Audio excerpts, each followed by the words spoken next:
On my channel, Hearts and Shadows. Enjoy watching. My name is Terry, and if there's one thing I've learned in life, it's that people do terrible things without a second thought. They lie, cheat, and hurt the ones who trust them the most, and they do it without an ounce of regret, until they realize they've run out of options. That's when the excuses start, when the tears come, when they suddenly find it in their hearts to beg for forgiveness. But by then, it's not about regret. It's about desperation. For a long time, I believed my wife was a good person. I thought we had something real built on trust and love. Looking back now, I realize that betrayal doesn't happen overnight. It builds up in the small moments. I want you to really understand where I'm coming from, because this isn't just about my wife cheating. It's about what I lost. This story begins here, back when I still believed in us. I met Madison at work. At the time, I was simply trying to climb the corporate ladder. She, on the other hand, was ambitious, putting in long hours and doing everything she could to stand out. She wasn't the kind of woman you could easily ignore. Our company had a strict no-dating policy, but that didn't stop us from noticing each other. It started with casual conversations and little moments in between meetings. I didn't think much of it at first, but over time, something changed. We started staying back after work just to talk and enjoy each other's company. But as the months passed, those conversations turned into late-night texts, the kind that made you smile at your phone like an idiot. And before I knew it, we were sneaking off to have lunch together, making excuses to bump into each other in the break room, acting like teenagers with a crush. We knew the risks. If anyone found out, it could mean the end of our jobs. But at the time, it felt exciting. Like we had our own little secret world. Things got serious faster than either of us expected. The more time we spent together, the harder it became to pretend we were just coworkers. We had to be careful. But the more we hid it, the more obvious it became to us. This wasn't just a fling. We wanted something real. And if we were going to be together without constantly looking over our shoulders, something had to change. That's when I made the decision. I had always wanted to start my own business, but I kept putting it off because of the stability my job provided. Now, I had a reason to take the leap. I wasn't reckless about it. I spent time planning, making sure I had enough savings to sustain me while I got things off the ground. When I was ready, I walked into my boss's office and handed in my resignation. It wasn't easy giving up a steady paycheck, but in my mind it was worth it. I could finally build something for myself, and more importantly, I could be with Madison without restrictions. A few months after I left the company, we got married. It was the kind of wedding people call intimate, when they really mean we couldn't afford anything extravagant. But that didn't matter. At the time, it felt perfect. Madison still had her job, and I was knee-deep in starting my business. The first year was good. She was supportive of my dreams, and I was proud of her career. I spent long hours trying to get my company off the ground, and she worked late at the office, climbing the corporate ladder. We were both busy, but we made time for each other. At night, we'd talk about anything and everything. For many more years, everything seemed like it was falling into place. I believed I had made the right choice, that we were building something together. But I don't think anyone wakes up one day and breaks up their marriage. After 5 years, my marriage wasn't the same. The passion was gone. The connection was strained. And the intimacy? Well, let's just say I was starting to feel like a stranger in my own home. Madison and I had always been busy people, but we used to make time for each other. But then things shifted. It started with little excuses like she was tired, she had a long day, she needed to catch up on work. At first, I understood. I mean, who doesn't have rough days at work? But those rough days became constant. She started coming home later and later, always with a reason. Meetings ran over. A client dinner took longer than expected. Traffic was bad. Every night, I suggest we do something together, and she'd say, "Not tonight, Terry. I'm exhausted."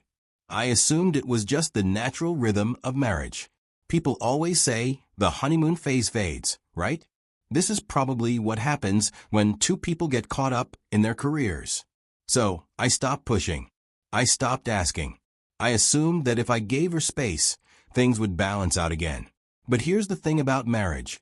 When one person pulls away, and the other stops trying, the gap between them only grows wider. And that's exactly what happened. We stopped talking like we used to, and our conversations became robotic, just basic updates about work, bills, and schedules. The house felt different, like we were two roommates politely existing in the same space. And for a while, I let myself believe that was okay. But deep down, something didn't feel right. One evening, I was at my desk, going over some notes for my business, when my pen ran out of ink. No big deal, I just needed to grab another one. Madison always kept a bunch of random things in her purse, so I figured I'd find one there. I walked over to where she had left her bag in the bedroom and unzipped the side pocket, expecting to grab a pen and get back to work. But that's not what happened. The first thing I saw wasn't a pen, but a small bottle of pills. Madison wasn't on any medication that I knew of. I picked it up, turned it around in my hand, and read the prescription label more carefully. The name of the drug didn't ring a bell, so I pulled out my phone and typed it into Google. The first search result stopped me cold. It was for treating sexually transmitted diseases. For a second, my brain refused to process it. She hadn't let me touch her in months. She always came home claiming to be too tired for intimacy. Why is she taking medication for an STD? That could only mean one thing. But I wasn't done yet. Something told me to keep looking. I pushed past my shaking fingers and reached further into the bag. That's when I found the second thing, the hotel receipts. Multiple receipts. Different dates. Different amounts. All from a hotel I'd never stepped foot in. The earliest one dated back months. I just stood there, staring at them. My wife was going out of her way to be with someone else. And not just once. This had been happening for a long time, right under my nose. And the worst part? She was doing it unprotected. She had been lying to my face, avoiding intimacy with me. My first instinct was to storm into the living room and demand answers. But then, something in me snapped back to reality. I forced myself to breathe, to think. If I confronted her now, she'd lie. She'd deny everything, make excuses, maybe even destroy the evidence right in front of me. I couldn't let that happen. Instead, I took my phone out and snapped clear pictures of the pill bottle, the receipts, every detail. When I was done, I carefully put everything back exactly how I found it, showing no signs that I knew anything. Then, I walked back to my home office, sitting down to think about my life. The next morning, I sat in my lawyer's office. This wasn't just about catching Madison in the act, it was about what happened next. My lawyer asked, if you confront her, what do you want to happen next? That question caught me off guard. Up until that moment, all I had focused on was the betrayal, the anger, and the urge to make her face the truth. But I hadn't thought about the aftermath. If I confronted her, what would change?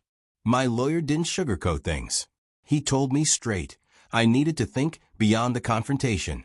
If I wanted to walk away from this marriage without getting destroyed in the process, I had to move carefully. Divorce wasn't just about emotions, it was about leverage. And right now, Madison had the upper hand.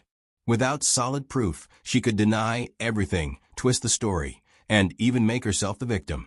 That's when my lawyer laid out the next step. You need undeniable evidence, he said. Something so clear that she can't wiggle out of it. That meant bringing in a professional. Someone who could gather concrete proof that would hold up legally. A private investigator. I agreed without hesitation.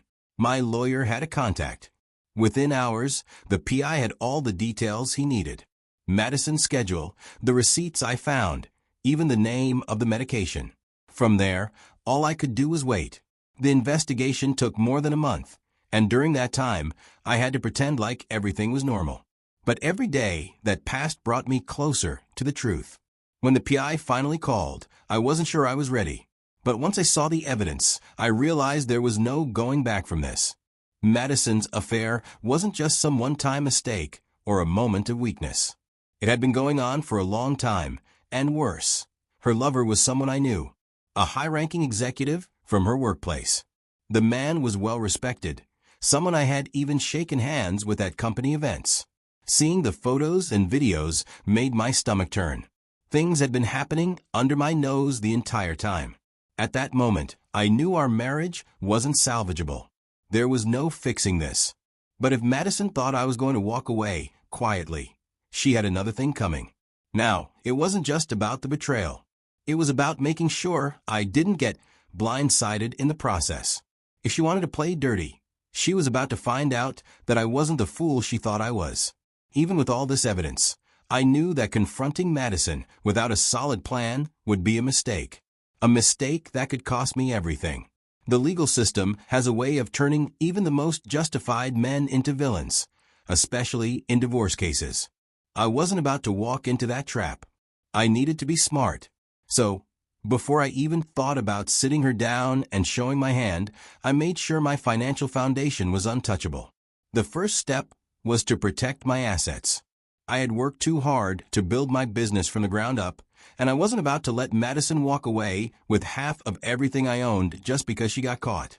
I transferred some of my most valuable assets, real estate, investments, and savings, to my parents. On paper, it looked like I didn't own them anymore. But in reality, they were still mine, just kept far out of her reach.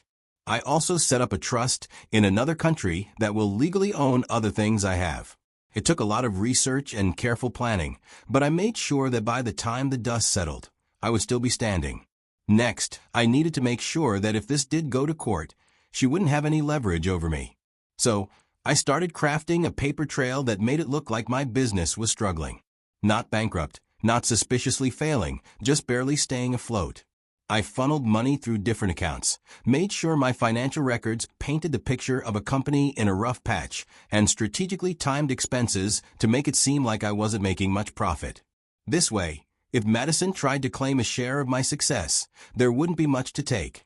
In the eyes of the court, she would be the financially stable one, and I would be the one in need of support. This process wasn't quick. It took weeks to get everything in order. Once I was sure my financial security was airtight, it was time to confront her. One evening, Madison came home from work, just like any other day. She kicked off her heels, dropped her bag on the counter, and let out an exhausted sigh. She had no idea that her world was about to change.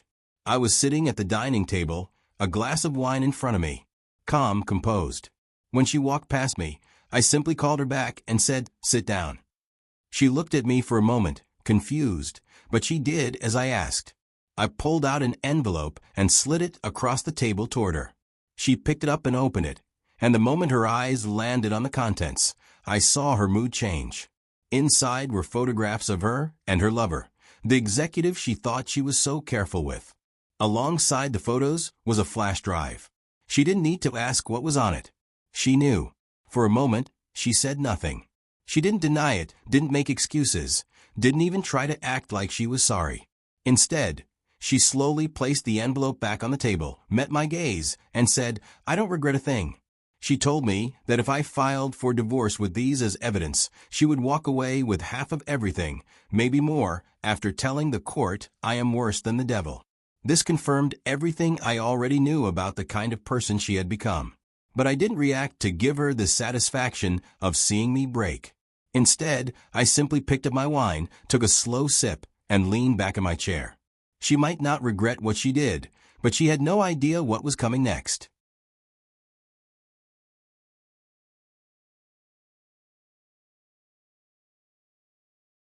The next morning, when the knock on the door came, I didn't move. I wanted her to answer it. Madison shuffled over and opened the door. A courier handed her a box, and she brought it inside, placing it on the kitchen counter. She opened it, and inside the box were our divorce papers, already signed by me. She stared at them, flipping through the pages, her face twisting with confusion. This wasn't how she thought things would go. But now, as she read through those papers, she realized she had miscalculated, and I was willing to divorce her, citing infidelity. Madison thought she was the one in control. She had no idea that she was already losing. Madison took me to court, believing she'd win big. I sat in that courtroom, watching Madison pretend to be the victim. She walked in with that smug confidence, thinking she had me cornered. She must have imagined herself walking out of there with everything, but what she didn't know was that I had spent months making sure I was legally untouchable.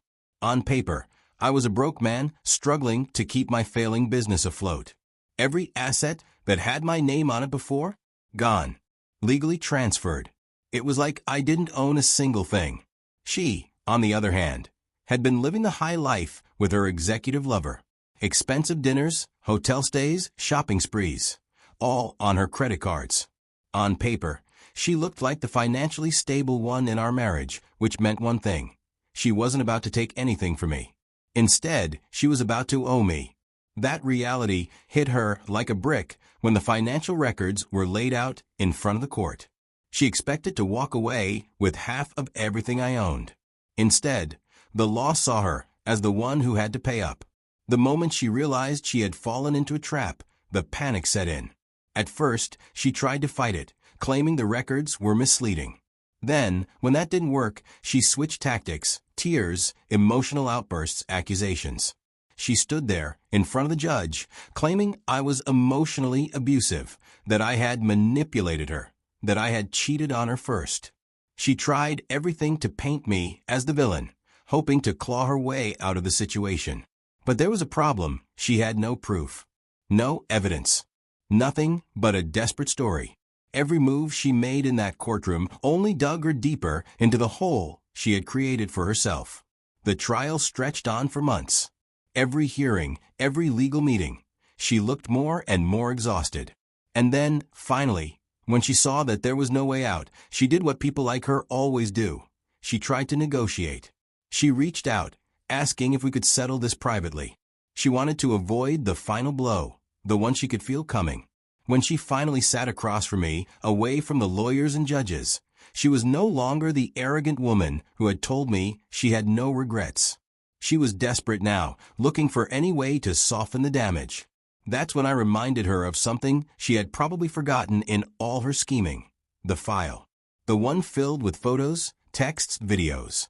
The one that proved she had been sleeping with her high-ranking executive boss. The one that, if it landed in the hands of her company's management, would end her career in an instant. You see, Madison, I wonder how your company would react if they saw what I have on you. Workplace affairs don't look good in their world, do they? That's when she broke. She flat out begged me not to release it. The woman who had walked into court expecting to take everything from me was now at my mercy. And I let her stay there for a moment, just to let it sink in. Then, I told her exactly what needed to happen. She was going to agree to my terms. She was going to take whatever settlement I asked for. And she was going to walk away quietly, without a fight. She nodded through her tears because, at that point, she knew she had lost. Looking back, this entire experience taught me lessons I'll never forget. First, always protect yourself legally and financially. Love can make you blind, but paperwork sees everything.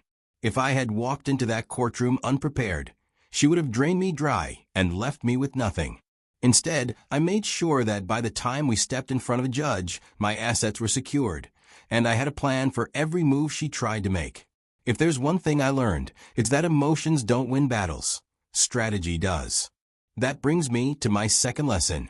Never let emotions drive your decisions.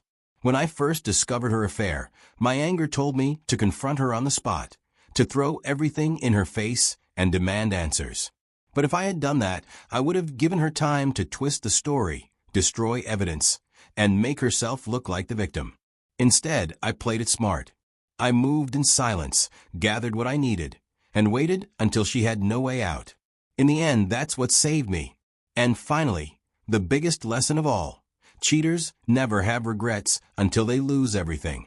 When I first showed Madison the evidence, she sat there, looked me in the eye, and told me she had no regrets. She thought she was untouchable. But the moment she realized she was the one losing money, losing the house, losing the life she thought she could build off my back, that's when the begging started. Suddenly, she wanted to talk. Suddenly, she wanted to negotiate.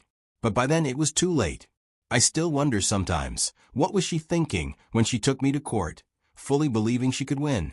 Did she ever imagine that the roles would reverse? That she would be the one begging for mercy? I guess I'll never know. But one thing's for sure, I made it out without losing a thing. If I had to do it all over again, I wouldn't change a single move.